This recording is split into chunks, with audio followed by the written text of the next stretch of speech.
Hello everybody and welcome to Tech Talk Thursday from Creator Cafe. Today we are joined by Lee Warren, a former professional magician turned expert in sales and presentations. Lee is the author of The Busy Person's Guide to Great Presenting, and he helps professionals craft compelling messages that engage, influence and inspire.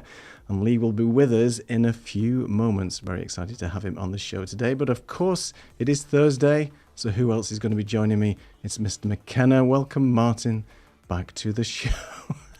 It's a very interesting Hi, wave there. people. Is that your royal wave? You've been working on that. My royal wave. I've got a large cup of tea with me here, but it's sort of sitting in my lap. So if I suddenly am looking a bit, and then I've moved abruptly and accidentally. So that is a tad dangerous. I'll try not to do that. Yeah, it was a bit dangerous. I think I'm just asking for trouble, aren't I? If the microphone drops into the cup, then there'll be a noise of some description. Well, didn't you have a technical problem at the beginning of the week anyway with your microphone? Didn't the sort of thing slide off or something? I have a Elgato low profile arm, and it's very heavy duty and heavyweight, and suddenly it just went and dropped, and actually fastening it up is really hard work. It's not just lean over and fasten it. It's go get a pair of pliers because it's got a pretty heavy microphone on the end of it. So it's defying gravity. I think it's an absolutely excellent piece of equipment. But for some reason I must have knocked it and it just suddenly dropped down and smacked into the keyboard. So never good. Yeah. Well, we are live, according to Restream, going to multiple destinations, including hopefully your YouTube channel, LinkedIn, and all the places. And we've got a few people who've joined us already, but we'll get to some comments and things in a moment. But if Lee is ready, if you can give us a thumbs up in the green room, then we shall bring him on. So Lee, welcome to the show. Very nice to have you here today. Lovely to see you. Thank you. It's a pleasure. I've never been on a show before where I might be upstaged by a cup of tea. It's quite humbling. Let's hope that doesn't happen. So before we get into everything, so for people who don't know who you are, and I'm really interested in the fact that you're a magician and now a renowned presenter and skills and author, can you just let everybody know who you are and what do you do? Sure. So my profession these days is as a keynote speaker mainly. So I go to conferences and I speak and people have to listen. It's a great job. I got told off for it at school and now I get paid for it. So it's a nice way to make a living. And my potty biography is I had a background in sales in several organizations and a career as a magician, as a performer and a mind reader. About 15 years ago, I brought those skills of sort of getting on with people and connecting and being persuasive and engaging. I brought those several different skills together and reinvented myself as a keynote speaker, teaching other people those skills. Fantastic. Mind reader. No, you didn't tell us that at the beginning. So now I'm trying to make my mind blank so you can see what. Maybe we can do. Mine always is anyway. Oh, yeah, that's true. Yeah, your mind works overtime, Martin, with all these things that you do. Anyway, so well, you know Martin sort of, and you've sort of worked together before, or at least met before.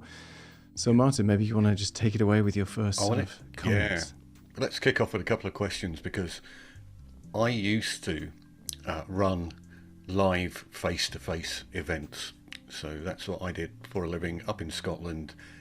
My own company managed to go from zero interest to sort of 300 people in an event with multiple speakers and presenters, and through doing that, because I also was a presenter and a salesperson myself, I ended up sort of curating a lot of the content and cutting down the amount of slides. And people would turn up with slide decks with 50 slides on, and they would have a 25-minute slot, and you're not going to get through those, right?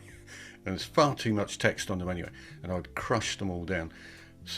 And I really enjoyed that side of things. But then, of course, one day a few years ago, COVID hit, and suddenly it wasn't a business anymore. Just overnight, nothing, and absolutely no prospect of or end date for COVID to finish and you to be back in rooms together with one another.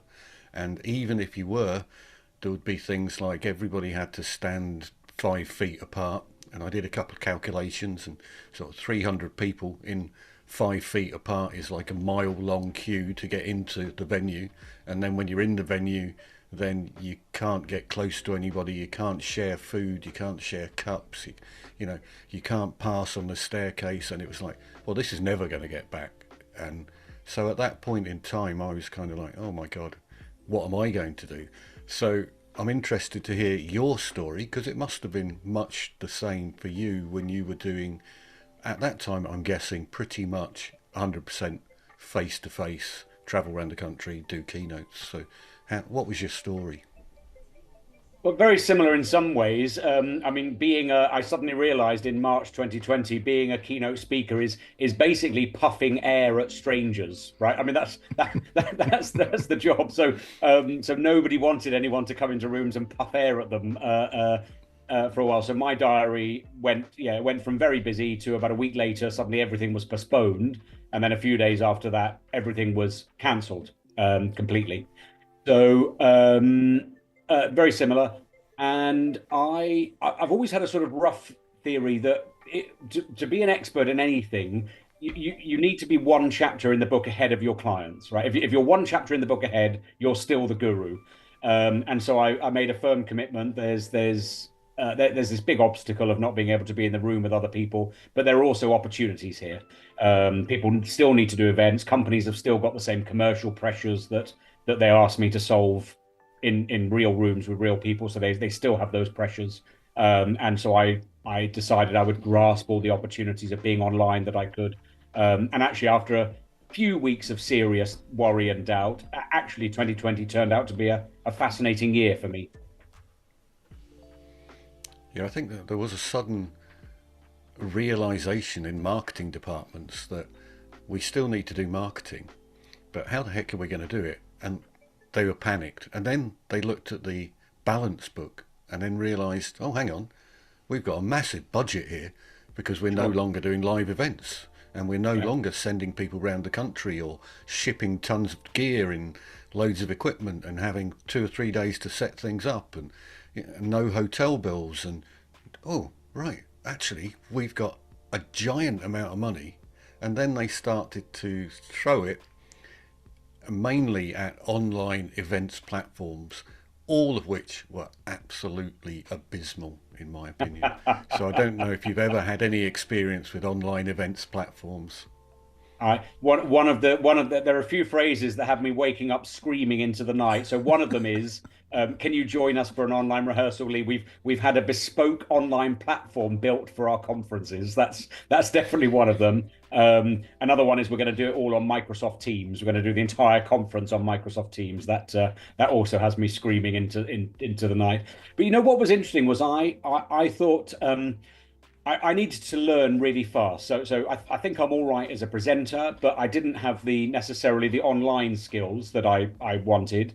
I've done quite a bit of camera work in the real world. So I've been in TV studios and so on. So I knew how to engage with a camera and do cutaways and stuff like that. But so one of the things I did was I signed up for everything, every webinar, every online conference, every event, as an attendee, as more than a speaker.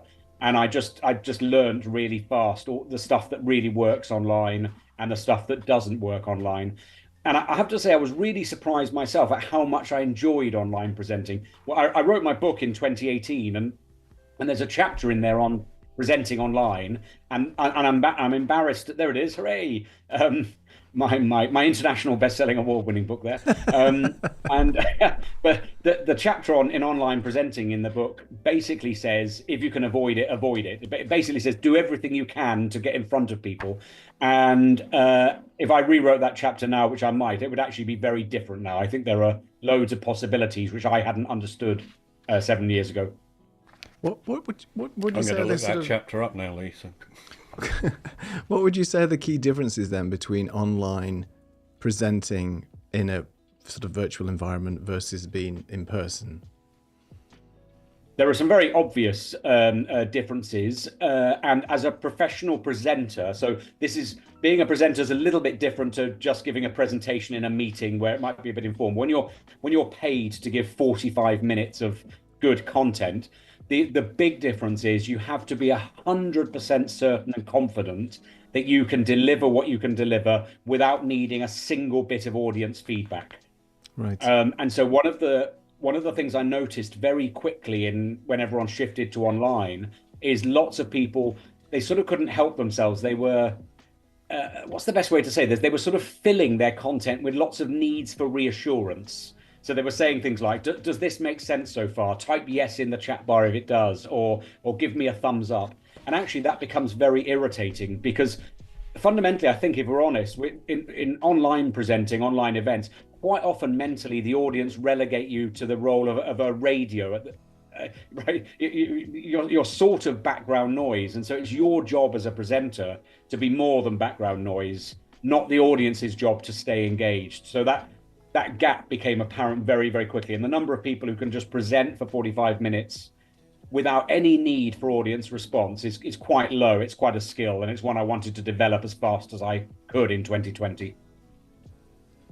Thank you. That's interesting. And what are your favourite engagement techniques online? I think there are lots of ways that you can and should engage people, but I think you can really feel it in a presenter when it's purposeful. It's when it's for the audience's benefit and not for the presenter's benefit. So the kind of engagement I'm talking about that doesn't work is when you can sort of, it almost really, it lowers the presenter's credibility when they're constantly seeking validation and feedback from the audience. Is this going well? Is this making sense to you? Because it's your job as a presenter to make sense. You should already have had that sorted out before the call. But things that do engage audiences well are anything that intelligently engages their thinking.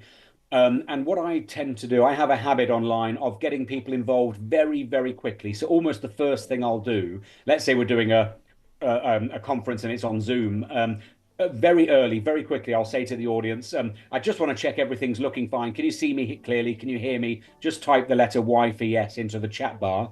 And they do, and it's nice. And I'm not doing that because I think there's technical problems. I'm doing that because from the very start, I don't want my audience to be passive observers of a television screen.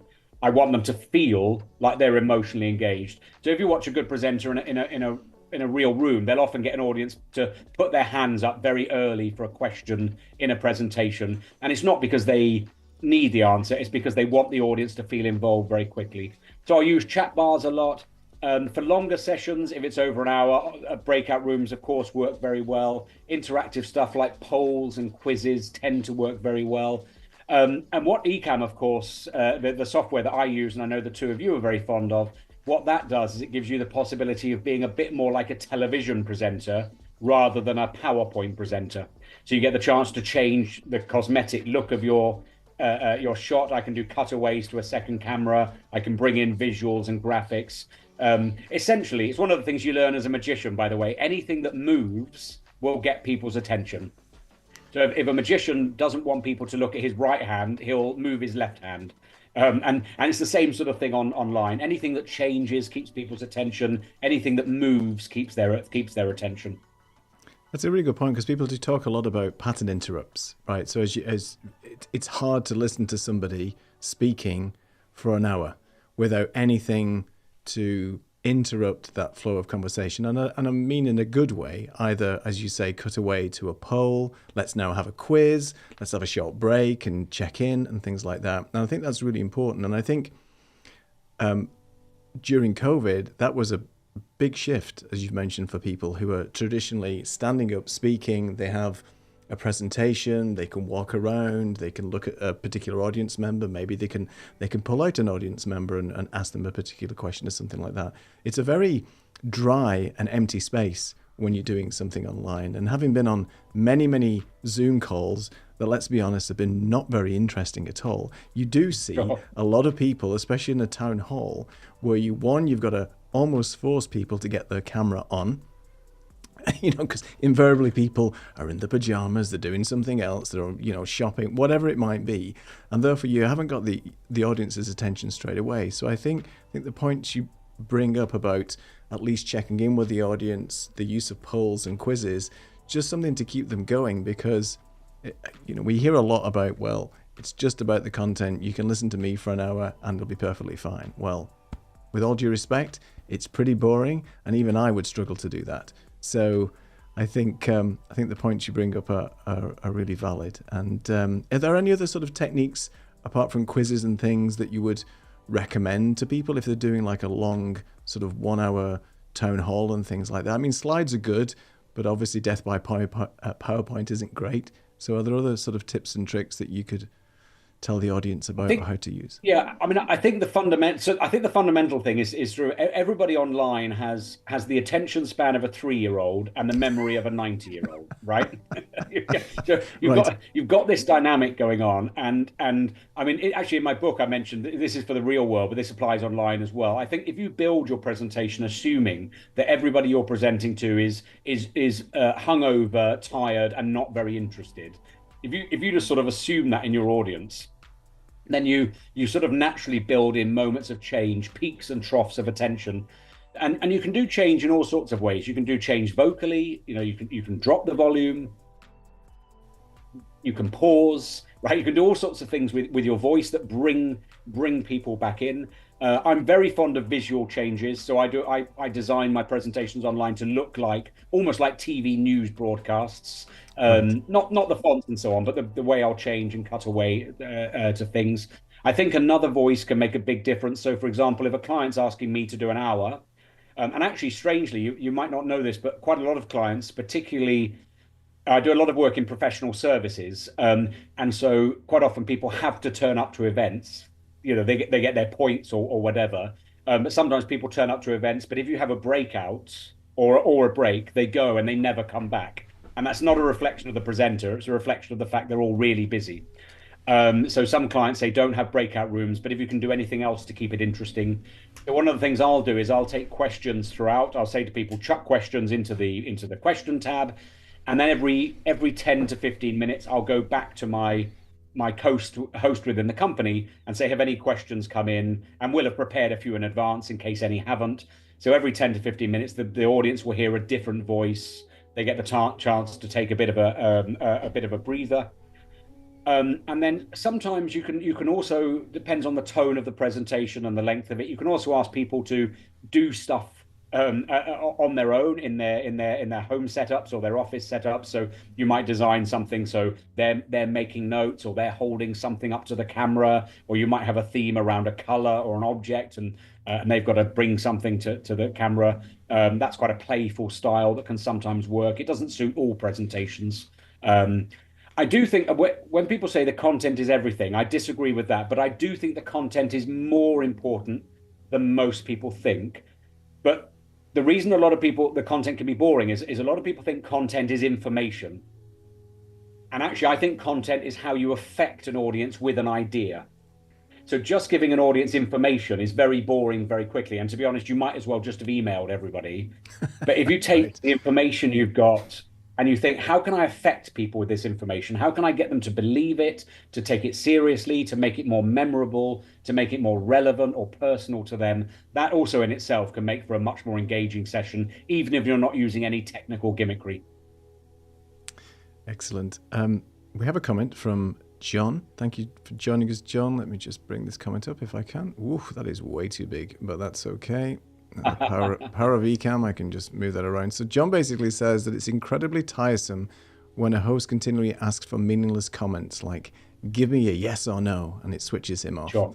Yeah, I guess that can get tiring and pretty irritating pretty quickly. Because again, it's this reassurance thing, right? They're asking for that sort of positive feedback based on what they're presenting. And is that indicative of I don't want to say insecure, but somebody who's not got a ton of experience with presenting, and they're a little bit nervous with regards to sort of being up there and trying to present to people? I think that's part of it. I think also, to be honest, a lot of it is a lack of preparation. So I think when you see that, you quite often see someone who their preparation basically has been to knock up some PowerPoint slides and hope for the best. And a phrase I love to use in professional presenting or professional level, as in, if you're in an organization where presenting is part of your role, is you only get two choices. You either rehearse in advance or you rehearse in front of your audience. And quite often when we see people saying things like, give me a yes if this is making sense so far, a lot of that is because they've suddenly looked at the clock and realized I've got 17 minutes left and I'm on my penultimate slide. You get a lot of that kind of dynamic going on, and I think that's why it's irritating for the audience, is because it's obviously for the benefit of the presenter. It's not for the benefit of the audience. Audiences love stuff that's for their benefit, where the audience feels, okay, this is good for me. This is well thought out. You've done the work for me. You're guiding me through this journey, through this hour. I don't have to, I don't have to think. I don't have to work hard. You're safe hands for me. Audiences love that. When people are sort of having meaningless interactions, it's irritating because the audience is having to work for no reward. And I tell you the other thing, Neil and Martin, one of the things I've tried quite hard to do is compare, to find the what are the real world, the analog equivalents of what's happening online. So, for example, I think turning up online with decent lighting and a decent backdrop, that's your digital equivalent of shining your shoes and making sure your shirt's ironed, right? They're equivalents. And asking people for meaningless comments in the chat is the equivalent of constantly asking an audience to stand up, right? Basically, right. You can maybe do it once in an hour, but if you do it every 3 minutes, it becomes really tedious very quickly. Yeah. John has also mentioned that he thinks it's an attempt to skew the algorithm with regards to sort of asking for comments. I think in live presentations, it depends where you are and things, but yeah, I guess that could be related to that. Martin, over to you. Yeah, I was just going to ask about, I noticed in your book there's various sections about what you do with your hands and whether you should use your hands and how restrictive or not that is in the sort of space that we're in at the moment, and whether or not you've tried standing up in the space as well, which I'm now going to attempt to do whilst you're replying to the first question about what you should do with your hands. I'm going to try flicking my camera somewhere else, so if you put Lee full screen for a second or two. Go ahead. The power you see. We don't see bits of you we shouldn't laugh. I know, all behind the scenes stuff. Yeah, exactly. So there's a sort of vague answer to what do you do with your hands, and that is whatever feels natural in the moment, and that's a sort of pathetic answer because obviously sometimes it feels very unnatural. But when I work with clients, one of the things I try and get them to understand is when you're engaged in real natural communication. So when you're chatting to a friend at a bar, or you're having dinner or something, or you're talking at home while there's a film on in the background, you never ever think, what should I do with my hands? And so if you're standing up in front of a room and people are looking at you and you suddenly start thinking, what should I do with my hands? My hands are these alien creatures suddenly. It's nearly always because you're not connected enough to your message and you're not connected enough to the audience. You're not committed enough to giving the audience a result in terms of affecting them with information. So I think the long-term answer to that problem, if it is a problem for you, is to rehearse and prepare your message better, and to make sure that you really are confident your message is dead right for the audience. You've really done the work to make it relevant and memorable and engaging for them. And then a lot of the self-consciousness of things like, what do I do with my hands? That tends to disappear. However, if you are someone who really does have a problem with this and you've got wayward hands and fidgety hands, sometimes having something to hold can work really well. So give yourself a clicker to hold, give yourself even a glass of water or a cup of tea, in Martin's case, to hold. The only thing I would suggest not holding is a sheet of paper, because if you get the shakes, an A4 sheet of paper can exaggerate those shakes. Yeah, especially on calls where you're rattling around or something and it doesn't sound good. I tend to hold a pen. I mean, I'm not a fidget, but I just feel a little bit of, it's a little bit of comfort. I don't know where it comes from, but something like that. And as you said, a clicker or some device. I mean, we use the Stream Deck pedals here, so I've got my feet firmly on pedals, and if I fidget too much, I could accidentally press the pedal and we could be in a whole world of pain in terms of a weird scene or something like that. And speaking of scenes, there is Martin on top. I'm going to put you full screen, Martin, so we can see you in your glory. Yeah, well, I just set this up in like 2 seconds, so but I was playing about with it the other day, so hopefully it should be all right. but I just need to remember when I'm pointing my hands to point them in the right direction. But what I did was have my slide deck appearing out of nowhere and to this side of me, and it just sort of was floating in the air. But I quite like being able to stand up and present. It just, for me, feels a bit more natural. And certainly when you're setting a camera up, even if it's close to you, then I'd much rather that the camera was from sort of mid-chest height upwards so that people can just see my hands. I'm not overly gestury with my hands. I believe your partner in crime from Can You Hear Me at the Back, Jez, I've watched Jez do it. He's amazingly handy, so to speak, with his hands. He speaks with his hands all the time. I don't think I do it quite that much, but I do think it makes quite a big difference to just be able to see, a little bit of movement in the hands. So I'll go back to my other place, Neil, being this I hadn't really set this up. Just no interested worries. to know whether Lee has tried this type of stand-up presentation online or not.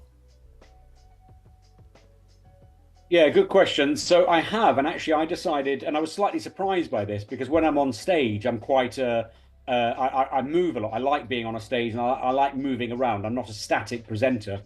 But online, it didn't quite suit me. And I tried to work out why, and I recorded some of my sessions and watched them back.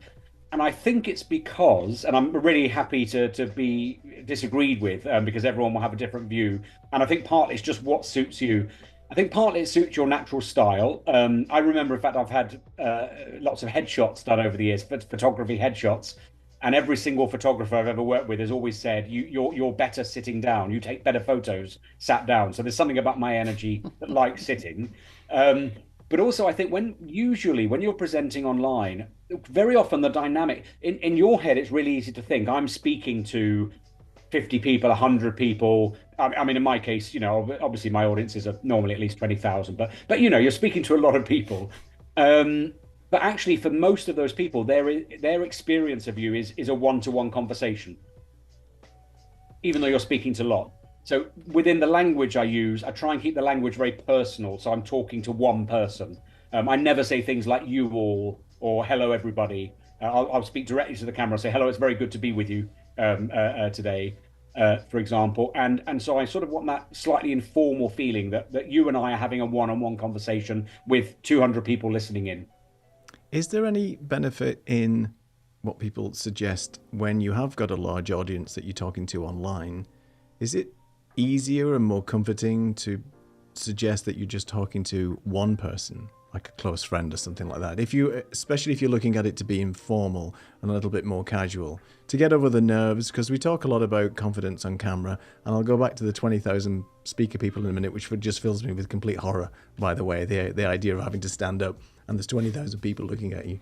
But in terms of online presence and being able to speak and articulate well, is that an idea where you would just speak to as if you were talking to a friend, or some sort of techniques to be able to make you a little bit more comfortable? Yeah, lots of people do that. I sort of imagine, I don't imagine a friend actually, because I would never present to a friend, but I imagine a sort of typical audience member I can visualize from the real world, someone who was very enthusiastic, someone who was loving every second of what I said, who was making notes furiously, and I want all my presentation to be for that person. Lots of people do things like stick a photo behind the camera lens, or draw a smiley face on a post-it note and put it near the camera. Lots of people do that, and that seems to be very helpful for many people. And I tell you, I think that a really great thing to do for online confidence and presence, two things really. So one is to do some kind of vocal and physical warm-up. It only takes a few minutes, but you really want your voice to be ready to go and your body to be ready to go. One of the reasons people get nervous, there are many reasons, but one of the reasons is that presenting, it's not natural to us. It's not, when we're communicating an idea, it's not at the level of, can I have a cappuccino please, right? It's a different kind of communication. It's a different kind of language. And if you sort of launch yourself into that with no warm-up, it's like trying to run 500 meters without stretching. You're going to feel bad fairly soon. So I think a warm-up can work really well if you're doing that. And the other thing is to remind yourself, it's not natural. Your body's sort of saying, don't separate yourself from the group. I've spent millions of years making you be part of the group. And if you separate yourself from the group, a tiger's going to come and eat you. And you can just remind yourself, and I say out loud, and I get other people to say out loud, there probably isn't a tiger during this presentation, right? Just say it out loud. It can take a little bit of the sting out of the nerves. I think is knowing your material as well. Especially if you're presenting something either of whether it be technical or non-technical nature, I think practicing and knowing your material is really important. I have fallen victim, and I'm quite happy to share this, where I was asked to present something quite technical to a group of people, and ego, whatever it might be, I thought I knew this subject really well. So I was that guy who put together a 2-bit presentation that wasn't very well structured, and I went on in person, thought I would be able to present this, and started to fall over myself quickly, fumble, not even remember what was coming up on the slide, even though it was right there. I spent a lot of time doing this, looking at the slide, because that was my comfort blanket, and I made a terrible hash of it. And it was really something that I took away and vowed never to do that again, and just incrementally get better every time I either had to stand up and present. And for me, I think what helped me a lot is actually online presenting. During COVID, all the presentations I had to do, assessments of network engineering and things like that, were all done online in Zoom with presenting. But I had all that information ready. And yes, there were people looking at me because I could see them on the Zoom call, but it felt less intimidating being behind a camera. And for me, that was a little bit more comforting.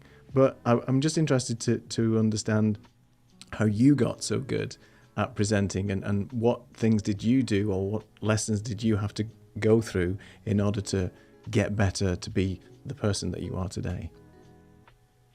Well, it's kind of you to say so. I think what you've just mentioned, by the way, is a great example of that phrase I used earlier, where you either rehearse in advance or you rehearse in front of your audience. So what you were doing there in that example was you were rehearsing in front of your audience. And the point of rehearsal is that you make mistakes, but you do it in advance, right? So the point of rehearsing is that you suddenly realize, oh, actually, that idea doesn't flow from the previous idea, or that slide's in the wrong place, or actually, I've got 4 hours worth of stuff here and I've only got 20 minutes to present it in. And I'm a very experienced presenter, but last year I had to present at a summit in front of my peers, other professional speakers. So I really wanted it to go well.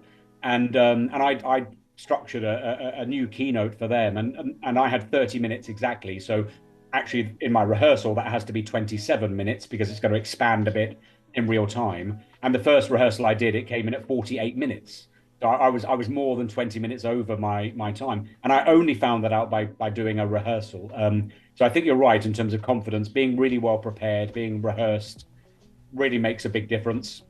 And I suppose the big difference between an experienced, competent presenter and one who's not is largely what people call stage time. You know, the number of times you've done it. There's a very old phrase in magic, which is an amateur magician shows lots of different tricks to the same few people, and a professional magician shows the same 3 tricks to lots of different people. Excuse me. And I think there's a bit of that in presenting, certainly a professional speaker, keynote speaker, will have 3 or 4 things they do really well, and they'll do it to lots of different audiences. But even if you're not in that situation, even if you're someone who's presenting to the same audience over and over again, grabbing every opportunity you can to stand up in front of other people and present is one of the things that really develops your skill. And then I think genuinely listening to feedback. And I have what I call the toilet test, which is the most honest feedback you'll ever get.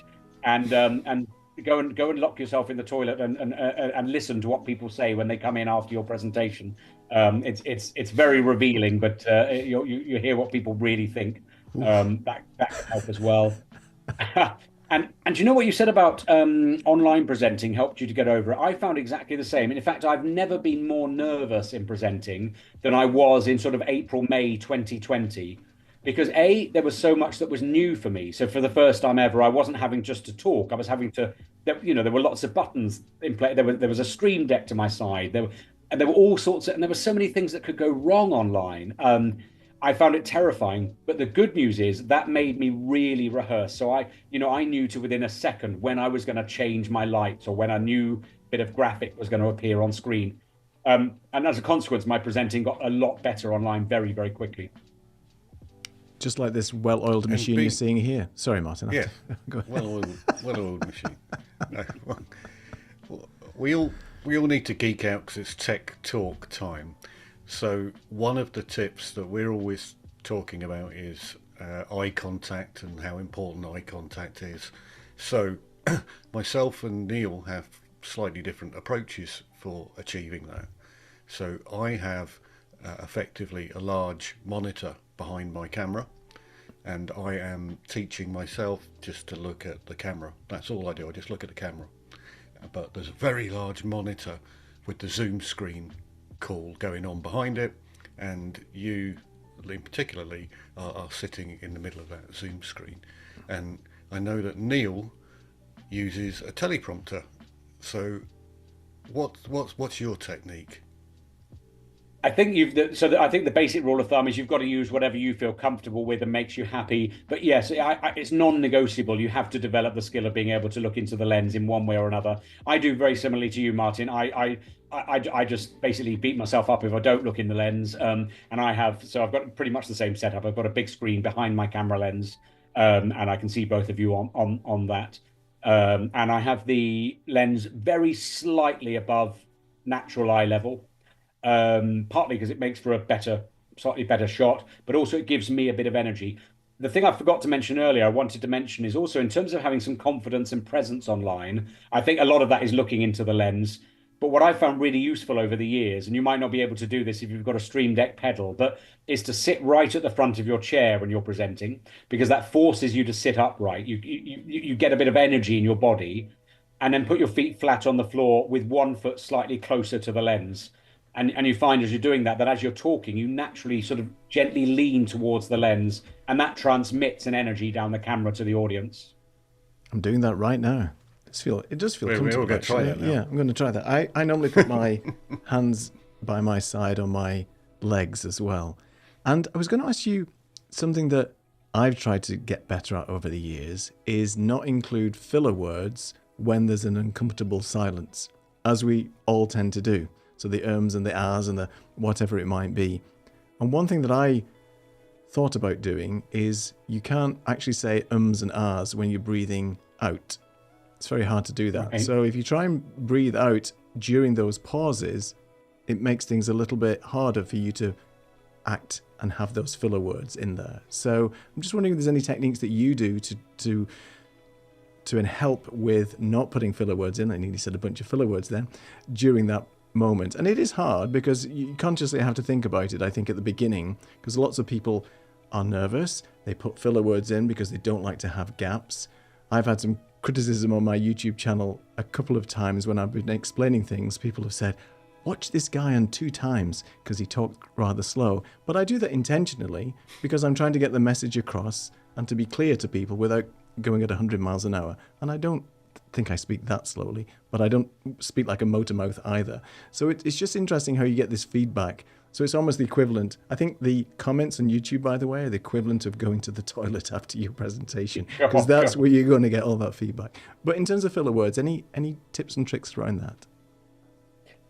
So the biggest tip might be a bit counterintuitive, but it is that most of the time it doesn't matter. Because, and I've seen a lot of people get quite hysterical because once in their career, someone said, oh, you and ah a bit. And that takes all of their focus. But actually, the reason an audience will focus on the filler words or the ums and ahs is because the message isn't good enough, right? And the connection with the message, so their attention wanders. And as speakers, we suffer from what's called the spotlight effect, which is we think the spotlight is on us much more than it actually is. But if you think about it carefully, when you're presenting any kind of message, whether that's in a real room or on YouTube or whatever, audiences' minds aren't empty receptacles waiting for your message to pour in. They're full of stuff already, and that stuff is all, what's in this for me? What am I getting out of this? Is this a good use of my time? And if you can answer those questions really quickly and really directly, people generally don't kind of care whether you're umming and ahhing very much or whether you're presenting. So I really think that's sort of 80% of the answer is don't worry about it. Just make your message better. And if you um and ah occasionally, so what? Nobody cares. But if it is a big thing for you, I think your thing of breathing out is terrific. I think that's great, and that's a well-known tip in vocal coaching, is to breathe out. The other thing is you can sort of do it artificially. So if you feel something like that coming, you can have a sip of water or a cup of tea or whatever. I always recommend, if people are worried about that, always have some water near you. Water can make for a very powerful pause.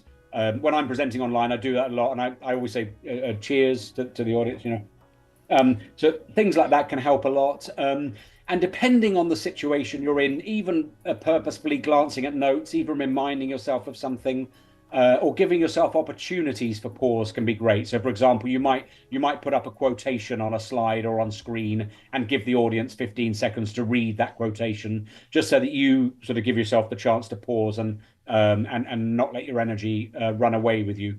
Can work really well. But my basic tip is don't beat yourself up about it. Make your message better.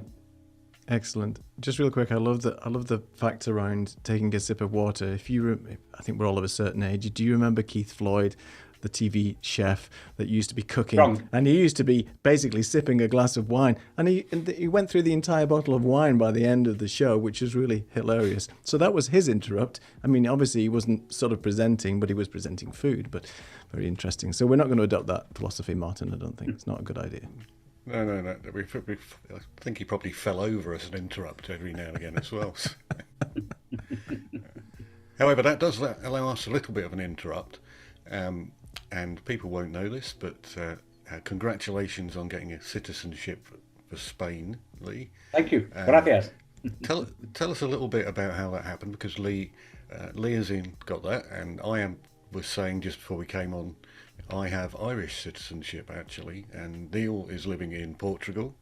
But you also mentioned there's some legal challenges with presenting and not being part of the EU and things like that. So I'm interested to know about that, because I've never heard that there are problems potentially with going to a different country and running a presentation, then finding out, oh, you're not here for work. Because I did have somebody, I seem to recall, who was coming from America to present for me, and at customs they said, are you business or pleasure? And she said, oh, I'm here to run a presentation for somebody. And the sort of customs person gently said to her, no, I think you're here for pleasure. Right. And yeah, she sort of went, yes, I'm here for pleasure. Yeah. So is it something like that? I don't know. Yeah, so I that would have been immigration rather than customs, I suspect. But immigration, broadly, yeah. So I don't want to go down a massive rabbit hole of it, but when the Brexit deal was signed, services are not part of the deal, which effectively means to deliver a paid service in the European Union, you have to have a work visa, and there isn't such a thing, as far as I know, as a Europe-wide work visa. In other words, you can't apply and say, I want to work anywhere in the EU for 2 years. Can I have a visa, please? So if you're someone like me who's a peripatetic deliverer of services, as in somebody might phone today and say, could you come to Milan on Tuesday, or can you do a conference in Lisbon on Thursday? Legally, what any provider of services is supposed to do is say to the client, I'm happy to do that. I will apply to the Portuguese government for my visa for that specific event. You'll have to pay the 90 euros for the application, and then in about 3 weeks, when I get the answer, I can let you know. And that's obviously untenable. I think lots of people don't know that, by the way. So I think lots of people are sailing in and out of the EU, and they don't realise they're breaking the law. And I think also a lot of immigration officers in the various countries haven't quite got their heads around the fact that the UK is a third country yet either. But I think as that slowly filters through, and it will start with the stricter countries, so Germany and Austria will be very strict much earlier than Cyprus will, for example, or Malta. But as that starts to filter through, I think there'll be a bit of wailing and gnashing of teeth as we'll start to hear about people being turned away, and potentially a 2-year ban from visiting the EU at all. So I didn't want to be a victim of that. That's interesting. I mean, obviously, if you're staying put in the country that you're residing in and paying the taxes and things like that, that's perfectly fine. But what you're talking about is being almost like a digital nomad, where you're going around delivering services to various other countries from as your base is in the UK right now. Yeah, so I'm not an immigration expert or a legal expert, Sure. so I can't give anyone advice. But broadly speaking, if you're delivering a service that another EU citizen could have done, so in other words, you're taking work Right. away from an EU citizen, that is currently illegal. If you've only got UK citizenship. Understood. So when did the final move to Spain happen for you then? Recently, I think, wasn't it? Well, yeah, I don't live there full time. I've lived between the two countries for a long time, and I'm based in London half the time, and I love London. I would never want to leave London completely, but I like having the luxury and the option of both. So for more than 20 years, I've been shuttling between the two frequently. Ah, right. And can we ask whereabouts in Spain are you? Beautiful Valencia. Oh, Valencia, very nice. Wonderful. Yeah. Have you been? Do you know Valencia? I've only seen it on the TV, never been myself, but it's only round the corner. I mean, I could probably drive to it. It'd be a long drive, but yeah, I could probably drive to it. You could drive right across country. Well, annoyingly, before lockdown, it was a real hidden gem. It was nobody visited, and and during lockdown, suddenly it started hitting the top of lists of best cities in the world to live, most livable city, which it probably is. And it's suddenly become very, very popular and a bit more expensive as well, which is lovely for the city, but annoying for people like me. That's the problem. Similar with Portugal over the last 10 to 6 years, it's been very popular. Lots of people have migrated there, and unfortunately that's bumped the prices up of the property, which has almost led to the Portuguese people not even being able to afford their own houses, which I think is wrong. Yeah. And I'm hoping something can be done about that. But unfortunately, people coming in like me and buying up property, and then it's skyrocketing the prices for everybody else. So I guess we'll have to wait and see, because it can only go so far. It can't continue, or there'll be a revolt within the country if that keeps happening. But Oh, and revolts politically have happened already. So Barcelona has put very strict rent controls in, and Sanchez in the Spanish government said, I mean, it's ludicrous, it'll never happen, but he announced his government would try and put 100% tax on sales to non-EU citizens of property. It won't happen, but yeah, 100%, yeah. Well, part because so many people are fleeing the US, of course, and because a lot of places in Spain sound like places in the US. I think they're sort of landing and buying up massive places.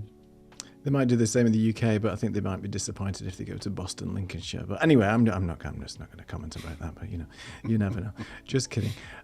So lots of interesting places that people are going to be coming from America to.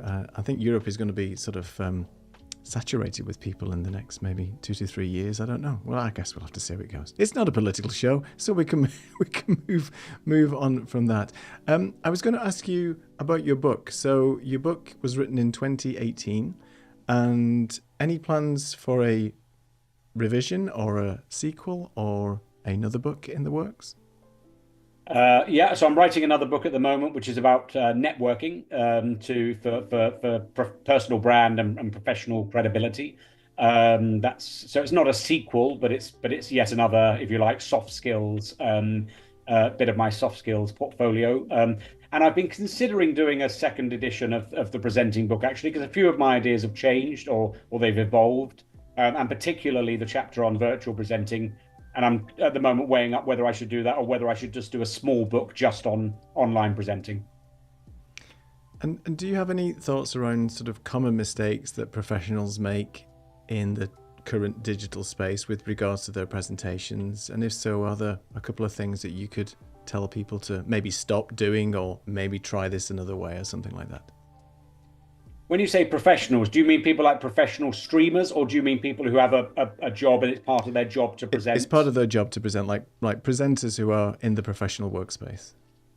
Yeah, okay. So I think this is quite a challenge, but I think we're in 2025. nobody should be using slides online. Right, that's my real stubborn. And if you are going to use them, March 2020, it was all right to say I'm going to share my screen and I'm just going to be a tiny little face and just show you lots of slides. I think there are very few arguments for that anymore. And I do a lot of work with people on making their presenting better. And one of the first things I really try and get people to do is at least the first 2 or 3 minutes. You should know that really well. You're talking to people down the lens. They've spent all day staring at a computer and staring at slides. Don't make them stare at more stuff like that. So that's one thing I think can really elevate. However, if you are using slides, the big advantage you have online that you don't have in the real world is you can use all sorts of memory prompts and things to support you. You can have bits of paper stuck up. You can actually have your slides printed out in front of you. You've got lots of support that you don't have in the real world. You'd look very ill prepared in the real world if you had lots of stuff written down on a bit of paper on a table near you. But you can do all that online, so you can relax in a way. And a really nice way to suddenly, you have to try this to see how good it is, but suddenly elevate your presenting in that, if you're using slides, is to do what I call lead the slides. So a lot of people, they make what I think is a real mistake. So they'll click to a slide, and then there'll be a millisecond where they'll look at the slide, and it's sort of like they're reminding themselves, oh, that's the next slide. And then they'll talk about what's on the next slide. What a great presenter will do is they'll lead that slide. So they'll say something like, you're probably wondering what my prediction for growth is in the next quarter. Click, and then that prediction comes up on the screen, right? So they're leading the idea that's on the slide. And it's a very easy, quick change to make in your presenting, but it can really elevate your presence and really the audience suddenly feel like they're in the hands of a prepared expert rather than someone who's just knocked a few slides together in the morning. Instead of using those slides as an aide-memoire, they're actually using them to reinforce the message that they've just spoken about. Absolutely, which is what slides always should be. They should always be supporting the message and helping the audience visually. That's why, by the way, I think we shouldn't be using slides very often online, because you've got so much other stuff that can support your message that's better than slides. Yeah, and I think one of my favourites is telling people. I used to have to tell people this all the time. Listen, you don't need to read what is on the slide. Your audience is very good at reading. They've been doing it since they were 3 or 4 years old. Don't stand there and read all the bullet points on the slide. You talk around those points and they are summarizing what you are saying. You are adding value to those points. Don't just read them. Never do that. Yeah, absolutely. And also, I mean, don't put things on slides that will be better as a handout. Don't waste the audience's time and attention. I think, to come back to that thing I mentioned earlier, to be a good presenter, I think you really have to get this idea that presenting isn't about giving people information. If you want to give people information, email them or write a brochure or write a best-selling book in my case, right? If you want to give people information. But presenting is about affecting people with information. It's about engaging people with information. So you've really got to lean on that. How am I engaging them? How am I affecting them? Rather than just giving them lists of information or bullet points and so on. That's not good presenting. That's just reciting facts. So we're getting close to the hour, believe it or not. I can't believe it's nearly 6 o'clock. But I did want to ask you, because I'm fascinated, how you were a magician and now you transitioned into being a best-selling author and a guru in keynote speaking. So could you maybe just tell us a little bit about your journey, because I'm intrigued? Yeah, sure. So I've done my magic story is an absolutely classic one, which is I was a 4-year-old boy and had a magic trick in my Christmas stocking and fell in love with it. And I kept doing that trick so much that 10 days later, when it was my birthday, my mum bought me a magic set for my birthday. I think just because she was so fed up with seeing this one trick over and over again. And I fell in love with it, and I did it, and I started charging money for it when I was 12. I had a little cabaret when I was 12 years old. So I did it for a long time. And then I got to my late 30s, and basically magic's a great job, but I think it's a great job when you're in your 20s and 30s. It is fundamentally shouting at drunk people in the evening. I mean, that's basically the job. And I sort of remember thinking, I've never wanted to be famous. I'd never wanted to, I didn't have the talent nor the desire to even try and make that leap to ending up in Vegas or on television or anything like that. And I sort of remember thinking, okay, this is sort of it now. I'm a well booked magician. I'm going out almost every night to nice hotels and restaurants and entertaining people. But I've done it for 20 years. I don't think I want to do it for the next 20 years, basically. And I'd always been quite good at understanding business. I'd always been quite good at putting messages together. So I'd done quite a bit of work with companies on sort of brand launches and exhibitions and using a bit of magic to get their message across. And it was sort of quite an organic change, really. People were basically saying, "Oh, could you, you're good at engaging people and getting on with people. Could you teach us how to do that?" And I sort of said, "Is there any money in it?" And they said yes. So I tried that a bit. And then one night, with a good friend of mine, I put on an event just talking about some of the things I'd learned and some of the ideas. And I didn't know speaking was a career then. And we put it on. It was a private event. We put it on in a club in London. It was free to come. Lots of people came. And at the end of that, somebody in the audience said, oh, "That was great. Could you come and do that in my business?" And I said, "Do what?" And she said, "What you just did." And I sort of said, "Well, I just said some words." Right? And she said, "Yeah, that's great." And then she said this magic phrase. She said, "We've got a budget for speakers." And that was it. That suddenly there was a new career in front of me, and I, at the age of 40, realised that's it. That's my vocation. That's what all my experience has been leading up to. That's fascinating. Thank you so much for that. Martin, any closing questions or thoughts before we hit the top of the hour? No, I'm just thinking it's interesting that also we know at least two other magicians who are now presenters, online presenters. So Lion and Felipe, I believe both were magicians at one point or other and moved to online presenting. I think partially driven by COVID as well, to be fair, because presumably they weren't shouting at drunk people in a room anymore as soon as COVID hit. So they had to be online doing something. So it's a really, really interesting part. And thanks for joining us this evening. We like to make these conversations sort of relaxed and as different as possible, so we were definitely a little bit different tonight. Where can people buy your book, Lee? Let them know where you can buy their book. Oh, thanks. Amazon is the best place to get it. It's called The Busy Person's Guide to Great Presenting, and Amazon is the easiest way to get it. And actually, when the publisher runs out or I run out, that's where I have to go and get it as well. And I'm always on LinkedIn if people have got any more questions or anything. Perfect. And I've just dropped in the comments leewarrenspeaker.com, which is your website where people can find you and get all the information from you. As Martin said, it's been an absolute pleasure having you on the show today. If you want to hang around in the Zoom room for a couple of minutes and we'll just chat to you after the show has ended. If you've got 5, that would be great. And thank you so much, Lee, for joining us today. Fascinating conversation. Absolute pleasure. Thanks for being lovely hosts. Oh, thank you so much. All right. Well, that was I've learned so much, and it just makes me feel wonderful. I'm going to grab a hold of Lee's book, start reading it, and sort of learning and getting better at presenting and things. And are you going to make us? We normally turn up, everybody who's watching out there. We normally turn up about half an hour before, and myself and Neil do some tech check, and then our guest normally comes on about 15 minutes before, and we do a bit of tech check with our guest as well. Are you going now make me turn up another 10 minutes early to do exercises? Maybe breathing exercises, something, maybe do some qigong or something like that, I don't know, something like that. But I wouldn't want to do that. Let's talk about our next guest on Tuesday. So next Tuesday on the Vertical Show, which is again going to be something very different. We've got Jan Keck who's going to join us, and he is a master facilitator. So we're going to be talking to him about all the work that he does in online workshops and bringing people together, making them comfortable online, and doing all his facilitation. It's difficult to say. So Jan will be with us next Tuesday, the 18th of February at 6 p.m. UK, 1 p.m. Eastern. All right.